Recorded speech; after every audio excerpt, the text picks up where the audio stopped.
Si las puertas se te han cerrado, recuerda que siempre hay una puerta abierta para ti. Puerta Abierta, un programa con el doctor Guillermo Torres.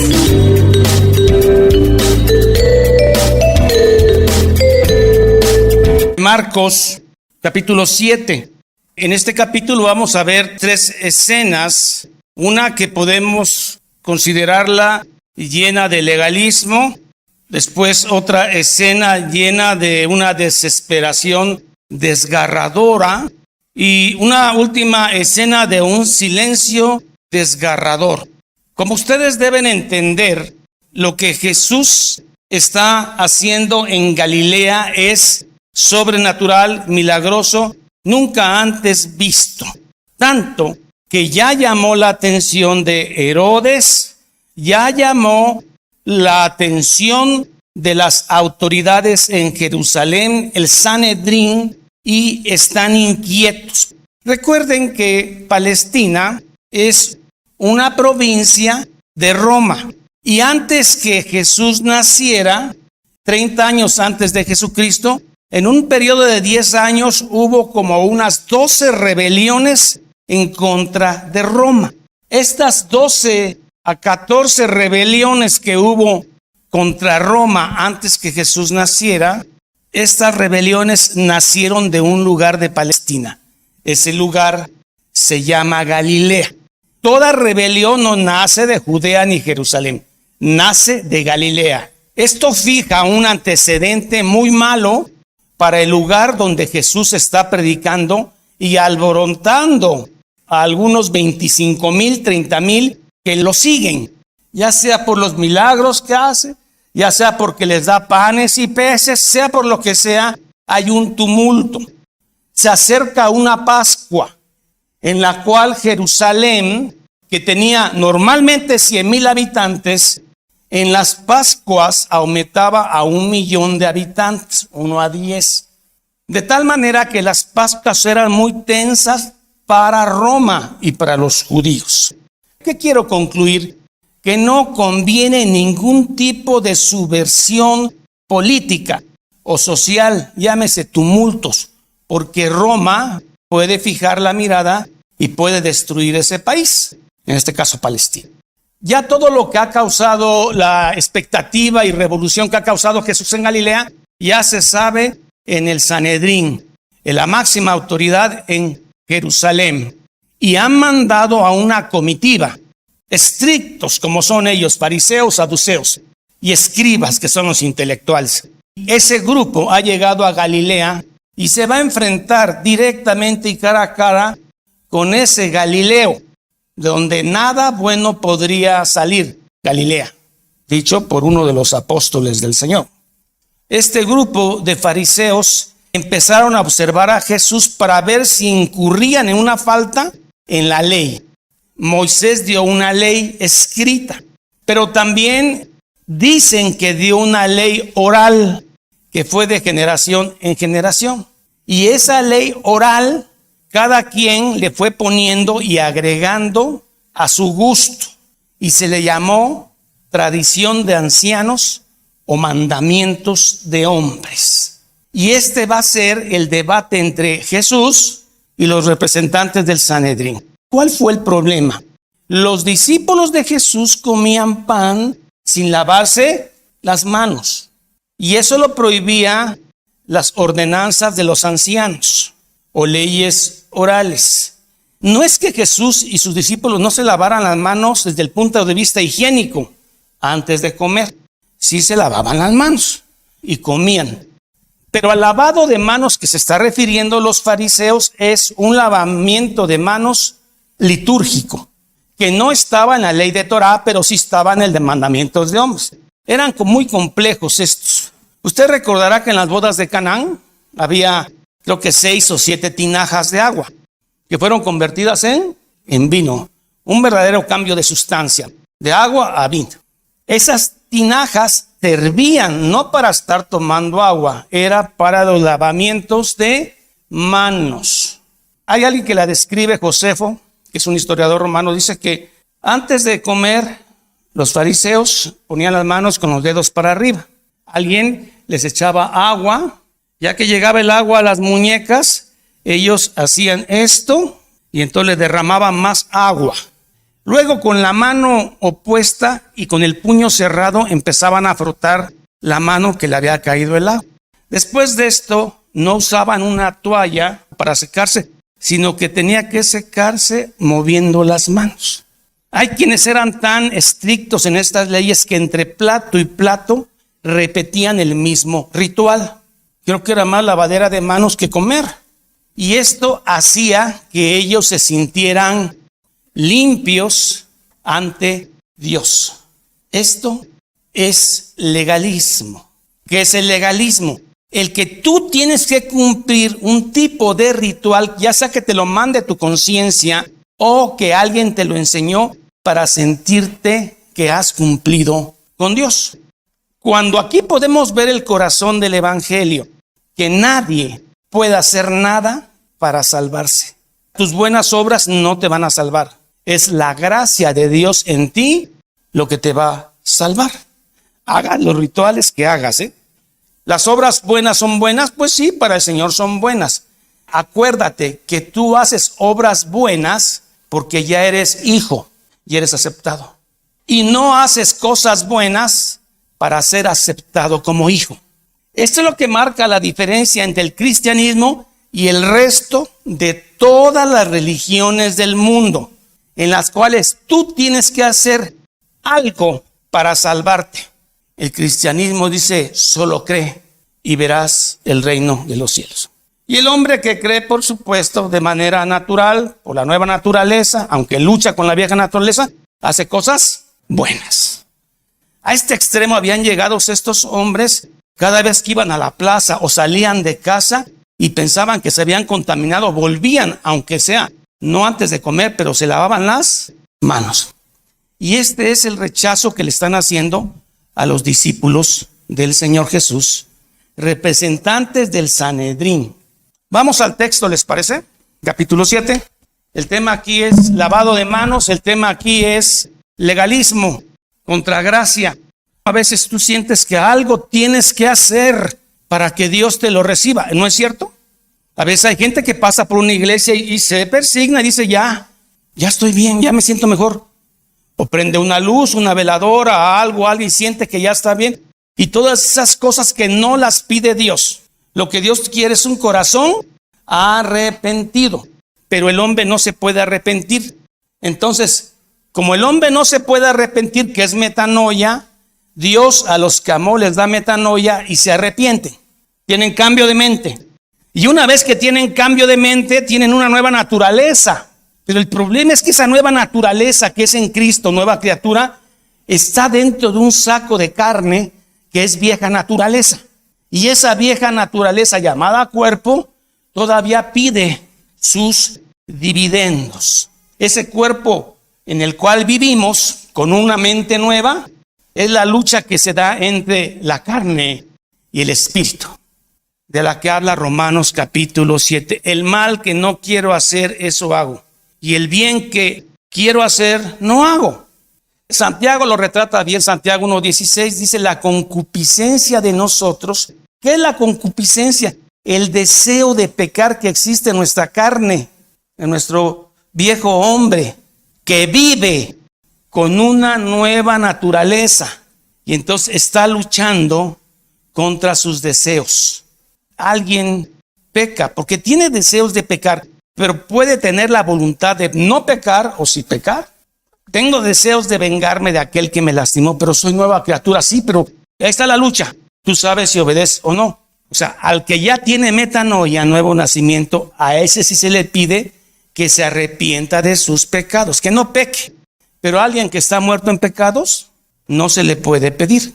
Pero hay un detalle, ese hombre que está muerto en pecados puede pedir y Dios sabe si da. Señor, te quiero conocer, deseo conocerte. Y hasta eso Dios lo pone. Estos hombres del Sanedrín, véanlos, la manera en que visten, la manera que conocen la Torá, mandamientos de hombre, pero tenían un corazón malvado. Tanto que Jesús le dice, el padre de ustedes es Satanás, religiosamente vestido, sepulcros blanqueados, por fuera blancos y por dentro la podredumbre la peste, la pudrición, la corrupción. Pues estos hombres corruptos estaban exigiendo un ritual y Jesús les da una lección, que ellos han sustituido la ley de Dios, que es el amor, por costumbres. Han sustituido la palabra por mandamientos de hombre. Ahora sí creo que van a entender mejor esta lectura. Recuerden que ya fueron con el chisme a Jerusalén. La comitiva de Jerusalén llegó. Se juntaron a Jesús los fariseos y algunos de los escribas que habían venido de Jerusalén, los cuales, viendo a algunos de los discípulos de Jesús comer pan con manos inmundas, manos no limpias, esto es, no lavadas ceremonialmente, los condenaban. Los que Jesús les dijo que su padre era Satanás están condenando. El cinismo de algunas gentes te están diciendo verbalmente algo que saben que van a hacer.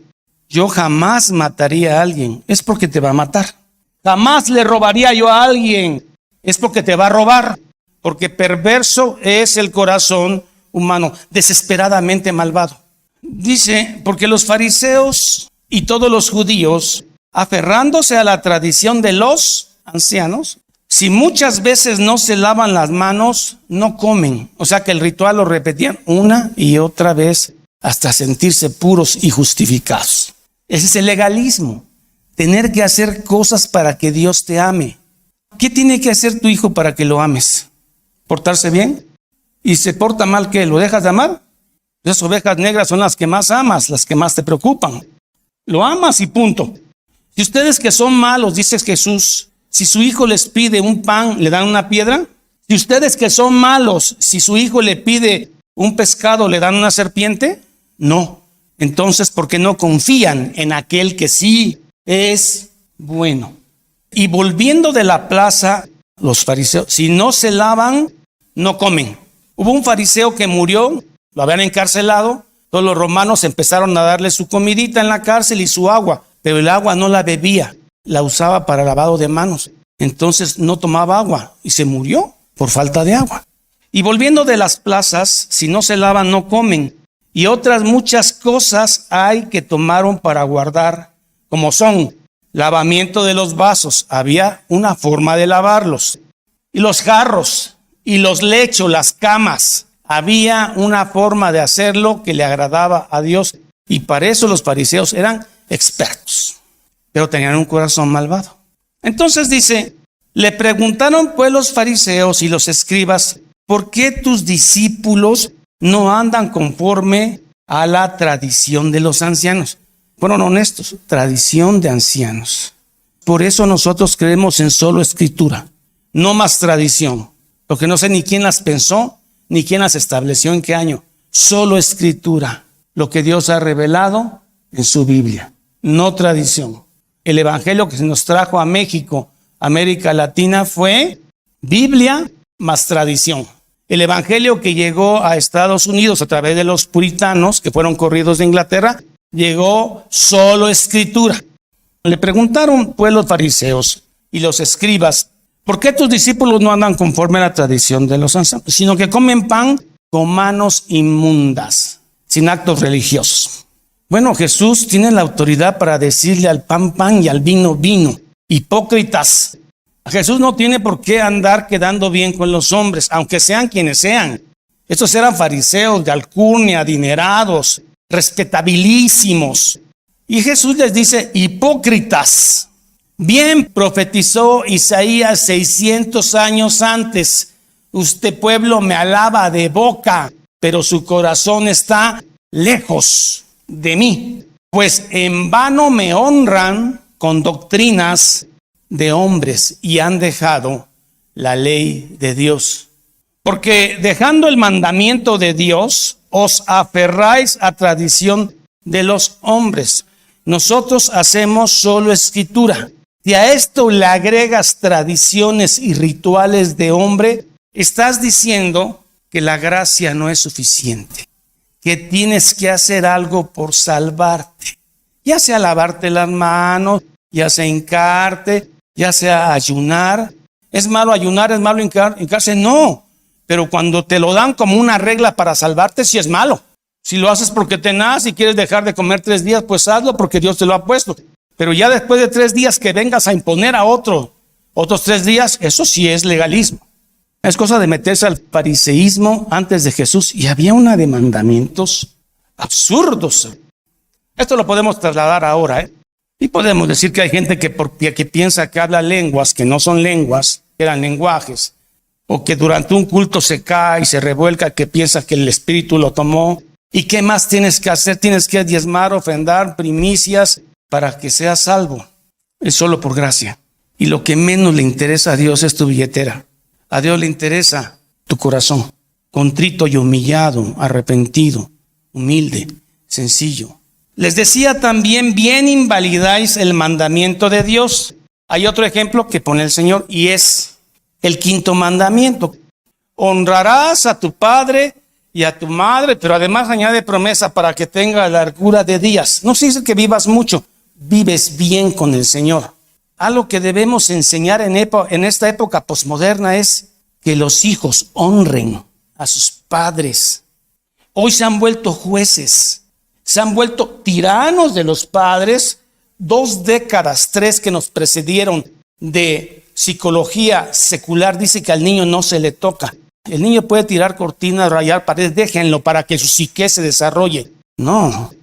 La Biblia dice, corrige a tu hijo y te dará descanso. La vara separará al muchacho del mal camino. ¿Le hacemos caso a Dios o a quién? No hablo de violencia contra un niño, hermano. Hablo de marcarle límites a un niño de manera temprana. ¿Cómo nos los marcaban nosotros? Con chancla. El chanclazo que no fallaba si no obedecías. Pero ahorita los chicos no tienen límites y por eso están desorientados. Honra a tu padre y a tu madre, 5º mandamiento. Pero ellos inventaron de manera muy mañosa. Los ancianos dijeron lo siguiente: si un papá anciano y una mamá anciana no tienen para comer o para vestir o vivir dignamente y te llegan a pedir tu terreno o uno de tus terrenos, es muy sencillo. Tú vas a decir una palabra hebrea que es corbán. Corbán significa no te lo puedo dar, papacito, porque está dedicado a Dios. Y el día que yo muera, esos bienes van a ser para el templo. Invalidaron el mandamiento de Dios, que es honrar a los padres, por un mandamiento de hombres que es engañoso, mentiroso, corbán. Con estas gentes se está enfrentando Jesús, con el mal vestido de religión. Les decía también, bien invalidáis el mandamiento de Dios para guardar vuestra tradición de hombres. Porque Moisés dijo, 5º mandamiento, honra a tu padre y a tu madre. Y el que maldiga al padre o a la madre muera irremisiblemente. También la ley levítica, que si un hijo maldecía a sus padres, no solamente de palabra, sino de hecho, los padres podían llevar a la plaza al hijo y podía ser apedreado para que se acabe el mal de la tierra. Cuenta la historia que no hubo ni siquiera uno que llevara a su hijo. ¿Qué padre va a llevar a su hijo a lapidar? Pero la ley estaba. Qué tan importante, hermano, es que el hijo honre a su padre y a su madre, que le dé lugar, que sea agradecido.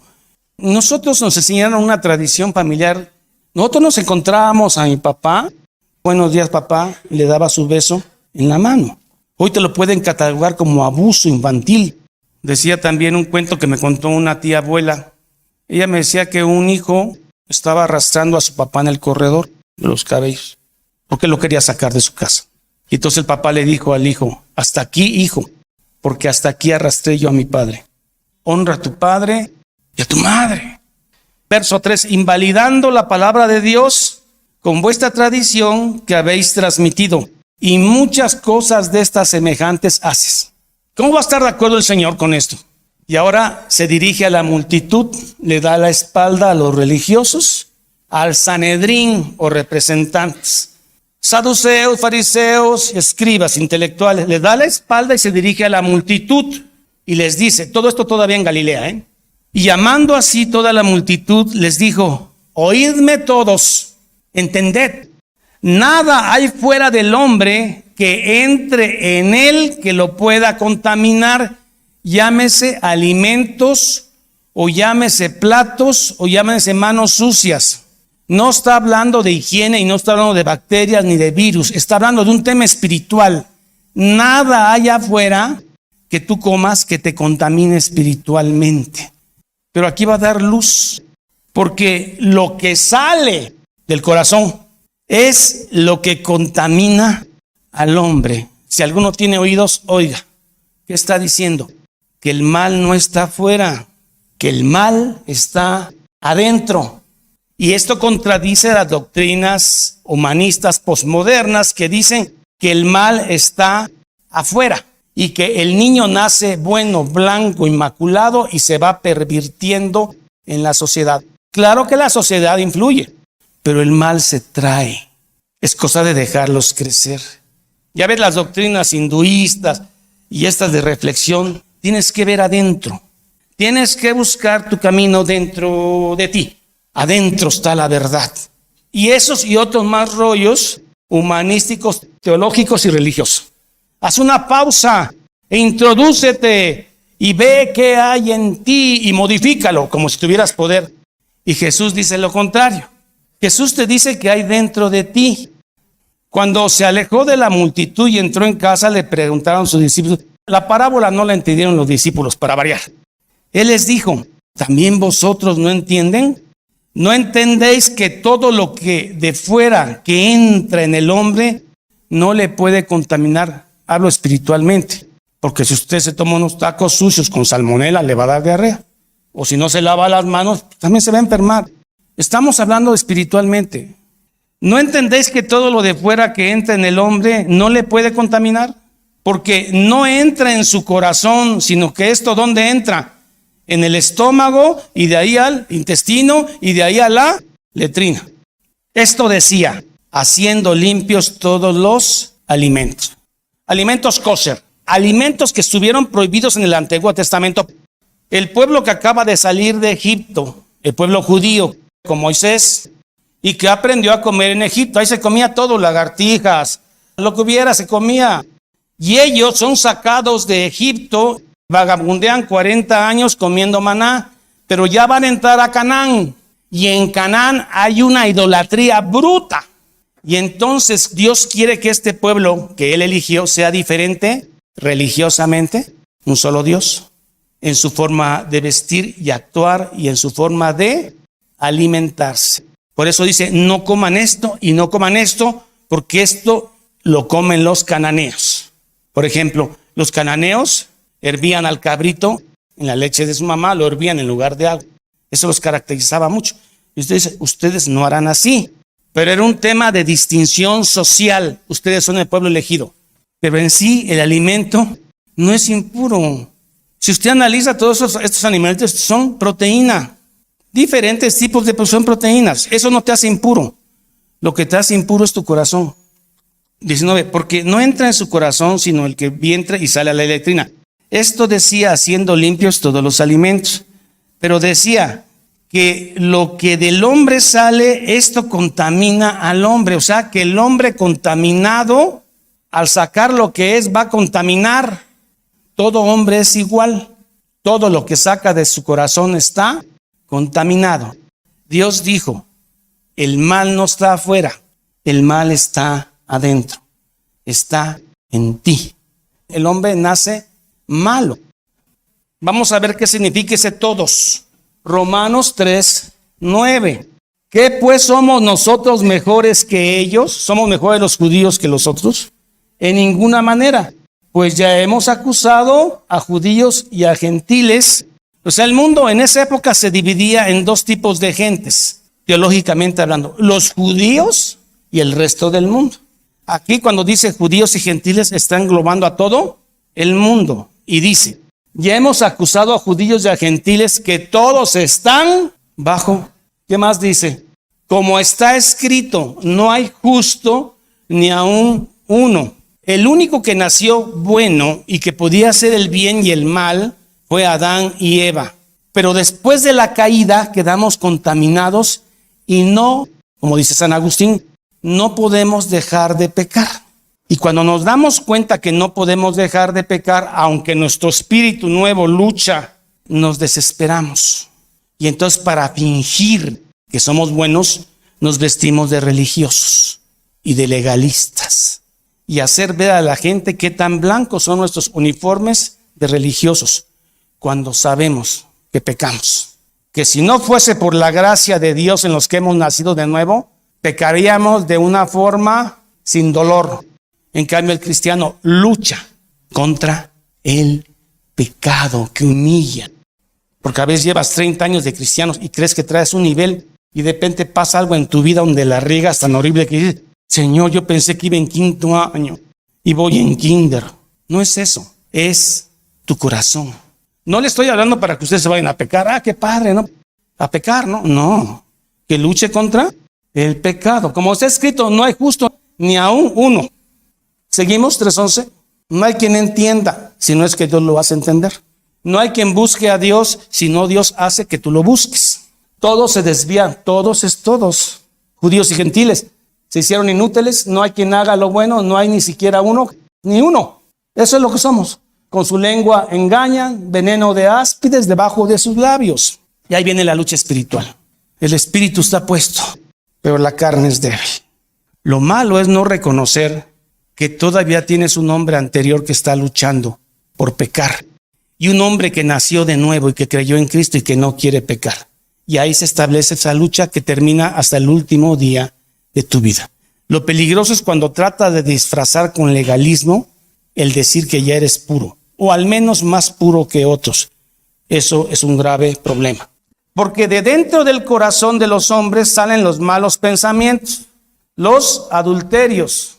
Uno es hombre y se pasa a la persona. Y usted sabe, no es la persona que pasó, es tu concupiscencia, tu deseo de obtener esa mujer. Y por eso no llegamos al problema, porque pensamos que somos buenos. ¿Qué más hay en el corazón? Las fornicaciones, todo tipo de perversión sexual. Usted no es seducido por el internet, usted tiene un corazón de lujuria, por eso acude al internet. Los homicidios, usted mata porque tiene un corazón homicida. Mentalmente ya ha matado a mucha gente. Y todavía algunos que todavía a usted les trae ganas, o les traemos ganas, porque el predicador debe incluirse siempre en todo esto, ¿me entiende? Yo no estoy para decirle lo que hay que hacer porque yo ya lo hice, yo me incluyo en todo esto, porque yo soy humano.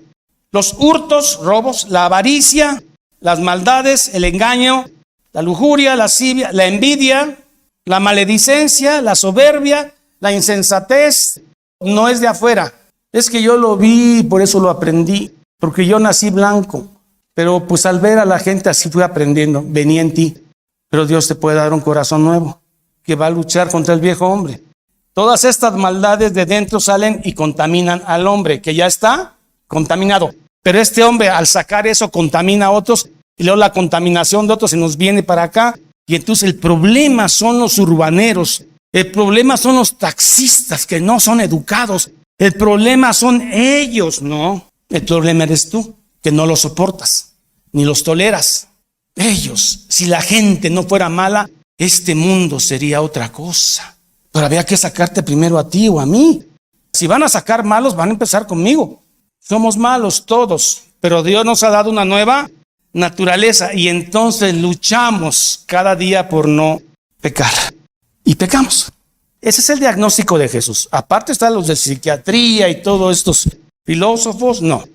Jesús tuvo que irse de ahí, no por cobardía, sino porque si se queda a contender con los fariseos, se iba a suscitar su ejecución probablemente antes. Y él tiene planeado todos los tiempos. Entonces se va a meter a una ciudad pagana, que es Siria, Tiro y Sidón. Tiro tenía fama por idólatra. ¿De dónde creen que sale la mujer más malvada de la Biblia? Jezabel, de Tiro. Tiro exportó a Baal a Israel. Era exportadores de dioses, de idolatría, de prostitución religiosa. Y ahí se va a meter Jesús para esconderse, dice la Biblia. Pero no sé cómo una mujer que era griega, pero había nacido en esa zona, hoy Líbano, sabe que es él. Y esta mujer tenía un grave problema, que su hija estaba endemoniada. Y ella, con una fe que entiendo Dios le da, no siendo judía, sino griega y siro-fenicia, corre hacia él y dice, Él va a sanar a mi hija con desesperación.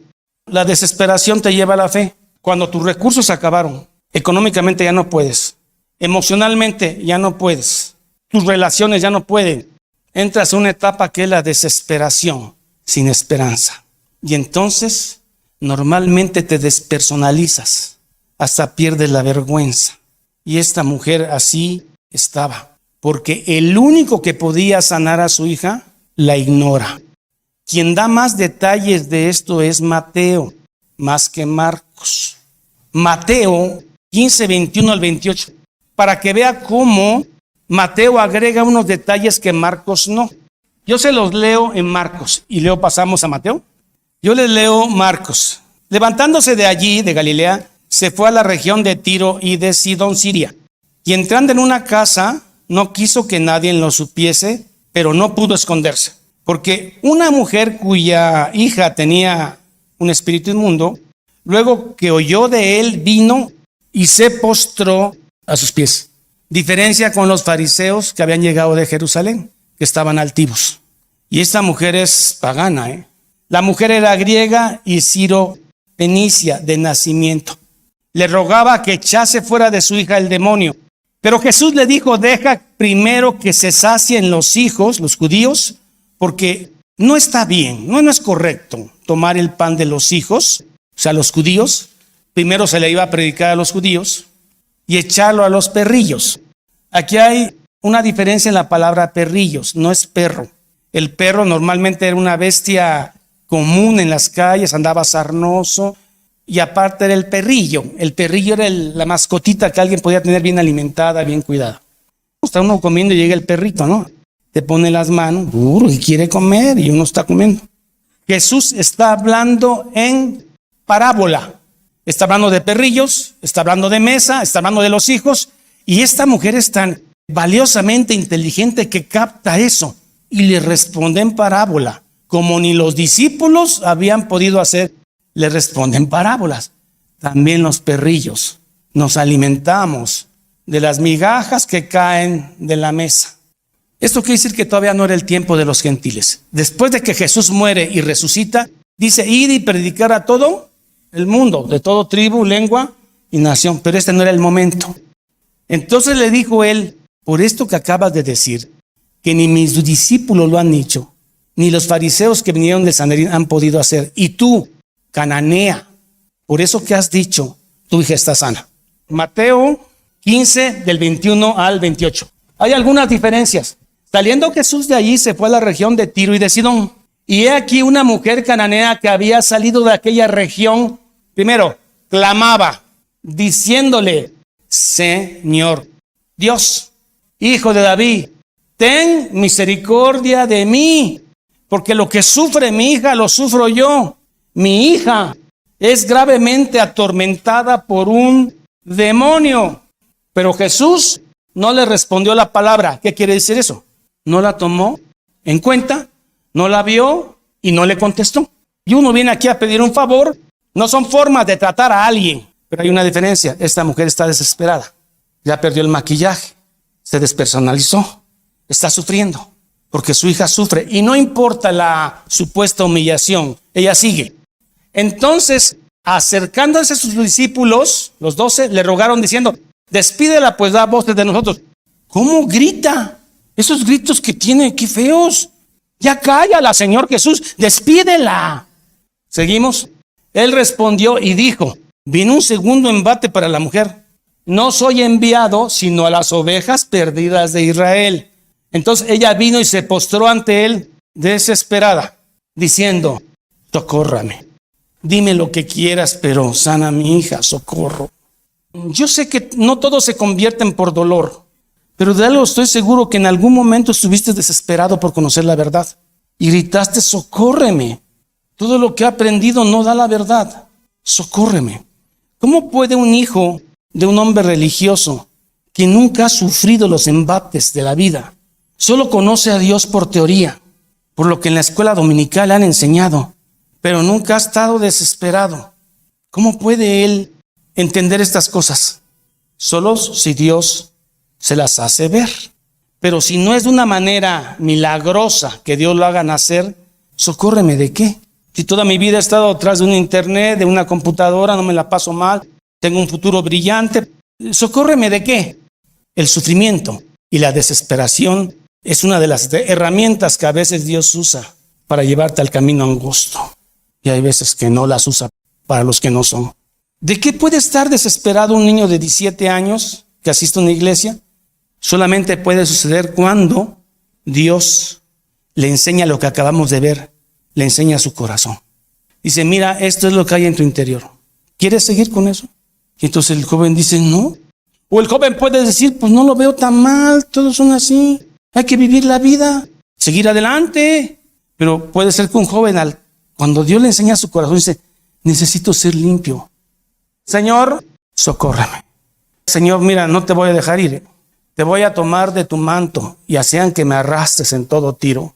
No te voy a dejar hasta que sanes a mi hija. ¿Usted cree que eso lo entiende alguien que llega a la iglesia y dice, pues qué chévere? El pastor es bien chistoso para predicar, bien alegre, la música está padre. Me gusta esto del cristianismo así, en esta forma. Qué bueno que aprendí a pedirle a Dios clamándole, y porque sé que todo lo que Dios da, me lo da abundantemente porque soy su hijo. Señor, socórreme. Si no me socorres, en 10 años voy a estar en el panteón, en un psiquiátrico o en un anexo de AA, si no me socorres. Pero ya sé para dónde va mi vida, porque no tengo freno. Si no eres tú, voy a acabar con mi familia, voy a acabar con mi dinero y voy a acabar mal. Ten piedad de mí. Te voy a tomar de tu manto y no te voy a dejar ir. Y entras en la gracia. Ya estás en la iglesia. Ya eres creyente, se supone. Y de repente comienzas a ponerte exigente. ¿Qué pasó? Es así como se atienden a los hijos de Dios, lo que le pasó a Mefiboset. Imagínate a la mujer sirofenicia después de que su hija es liberada del demonio y llega a una sinagoga y empieza a ponerse exigente. Aquí no sirven bien. Aquí los manteles están sucios. Los platos, las mesas y las copas no la lavan bien. No se me atiende bien como hija de Dios. Nunca entendiste que estás por gracia. Porque usted cuando paga algo tiene derecho a exigir. Cuando usted compra algo por internet, exige que llegue rápido y que llegue bien. Porque pagó, pero cuando usted es menesteroso, mendigo, y se le está dando algo por gracia, y usted se pone impertinente, es porque no conoció la gracia. Cuando todos deberíamos estar tan agradecidos. Respondiendo, él le dijo, no está bien tomar el pan de los hijos para echarle a los perrillos. Y ella dijo, sí, Señor, pero aún los perrillos comen de las migajas que caen de la mesa de sus amos. Entonces respondió Jesús, solamente hay 2 veces en el Nuevo Testamento cuando Jesús dice, me sorprende.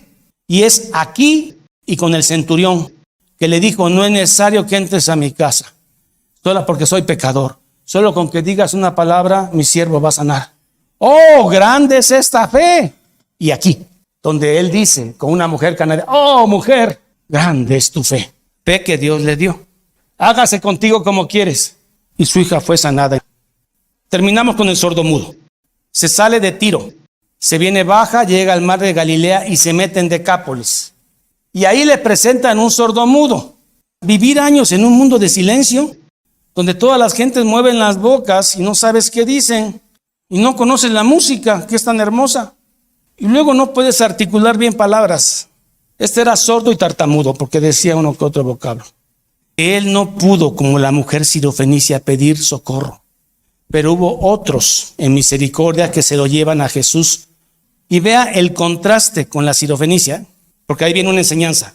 Se lo lleva aparte y le empieza a hablar en señales de sordomudo. Y toma con el dedo la lengua. Vas a hablar. Pero fíjate lo que voy a hacer. Voy a levantar mis ojos a Dios, que es el que da todo. Y digo, Éfrata. Una palabra en hebreo que dices, ábrete. Y el sordo oyó y habló. Primer punto, cómo Dios no nos hace como un clon. A cada uno lo convierte de la misma manera. Me hubiera gustado, siempre les dije, que me convirtiera como Saulo de Tarso cuando va a Damasco y se cae del caballo y ve una luz cegadora. Pablo, ¿por qué me persigues? Duro es dar cosas al aguijón. ¿Quién eres, Señor? Soy Cristo, soy Jesús. Nunca fue así, porque Dios trata de manera personal. Usted está viendo la sirofenicia y está viendo a este que también es de Decápolis, o sea, no es judío. Y con ternura le dice, se te va a abrir. He visto videos de niños que han nacido sordos y por un implante coclear los hacen oír. y toman video en el momento en que empiezan a oír. Es una admiración. Y oyen la voz de la mamá y se voltean. No saben si llorar, reír, desmayarse. Es impresionante. Pero hay otro detalle que se les está escapando. Gimió. Otra traducción dice, le dolió. ¿Qué le dolió? Ver cómo el pecado ha producido tanto dolor en el mundo. Asesinatos, crímenes, enfermedades, cegueras, sordomudos, retrasos mentales, esquizofrénicos, locos, posesos, cancerosos, leucémicos, todo. Y muerte por el primer pecado. Y Jesús está viendo todo el daño que hace el pecado original, lo que está haciendo. Y gime, o sea, es dolor. Exactamente igual cuando en el Evangelio de Juan, Cristo resucita a Lázaro. Y dice, Jesús lloró. ¿Por qué lloró? Va a resucitar a Lázaro. Jesús lloró porque vio lo que ha hecho el pecado en el mundo. Muerte. A ti, Lázaro, ven fuera. Y aquí Dios gime porque ve el dolor de este hombre, de sus años de un mundo sordo y sin lengua lo que se sufre. Y gimió. ¿Sí vieron cómo trató a la fenicia? Porque él sabía que con esos 2 golpes que le da a la mujer fenicia, primero ignorándola, segundo diciendo que todavía no es su tiempo, porque con eso estimuló la fe de ella en particular. No fueron para maltratar a la gente, es para estimular su fe y llevarla a través del sufrimiento al camino al gozo. Y aquí, ¿por qué tanta ternura con este sordo y tartamudo? Porque es diferente ser humano y a él lo trata con lenguaje y ternura, porque así le convenía de acuerdo a ese hombre. Y así Dios nos trata a cada uno en nuestra conversión. ¿Por qué hay cristianos que tienen tanto éxito? Eso es secundario. ¿Por qué hay cristianos que tienen un testimonio de conversión precioso? Cuando presentan su testimonio de conversión, la gente aplaude. Dios sabe tratar a cada uno, no somos clones, de manera personal. Te puede tratar con ternura o desesperación, porque Él sabe cosas más que tú no sabes, para llevarte al camino de la fe. Tanto tiempo tartamudo, y ahora que te liberan la lengua, te dicen que no hables. Sin poder hablar 30 años, y ahora ya que puedes hablar, no se lo digas a nadie. Y les mandó que no lo dijesen a nadie. Pero cuanto más les mandaba, cuanto más se le desató la lengua a este hombre, más lo divulgaba. Y en gran manera estaban asombrados, diciendo, pinte esto en su Biblia, bien lo ha hecho todo. Lo va a necesitar. Porque puede llegar, aún siendo cristiano, a un grado de desesperación. Y cuando usted esté desesperado, vaya a este texto y recuerde que Dios bien lo ha hecho todo. La forma en que trata a la sirofenicia, la forma que trata al sordomudo, la forma que hizo el sol, la forma que hizo al león, la forma que hizo la rosa, la forma que hizo los ríos, los mares, los átomos. Él lo ha hecho todo bien. Y Él sabe cosas que usted no sabe. Por eso solo diga, socórreme, Señor, heme aquí. Si usted fue rescatado por gracia, sea humilde, permanezca humilde, porque un corazón orgulloso, criticón, defectuoso, probablemente no conoció la gracia. Vamos a dar gracias al Señor. Señor Jesús, gracias por esta semana que aún con estos versículos y capítulos has confrontado mi vida de manera personal. ¿Quién soy yo para juzgar a otro hermano y decirle si sí o no es creyente? Señor, solo tengo fuerzas para ver mi interior y lo que veo no me gusta. Mas sin embargo, veo que usted me dio una nueva naturaleza que me hace luchar contra esas cosas que mi corazón tiene. Nos has dado un nuevo corazón, una nueva criatura, y en eso creo. Y por eso cada día establezco una lucha, no contra el pecado de afuera, sino contra el pecado que mora en mí. Ten piedad de mí.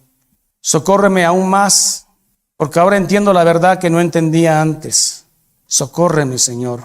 Estaré siempre a tus pies, tomando el borde de tu manto hasta que tú llegues. Padre, cuánto amor. Soportar que golpeen a tu hijo, que lo masacren. Eso solamente habla de amor que no logro entender, pero sí agradecer. Oramos siempre en humildad en el nombre del Padre, del Hijo y del Espíritu Santo. Amén.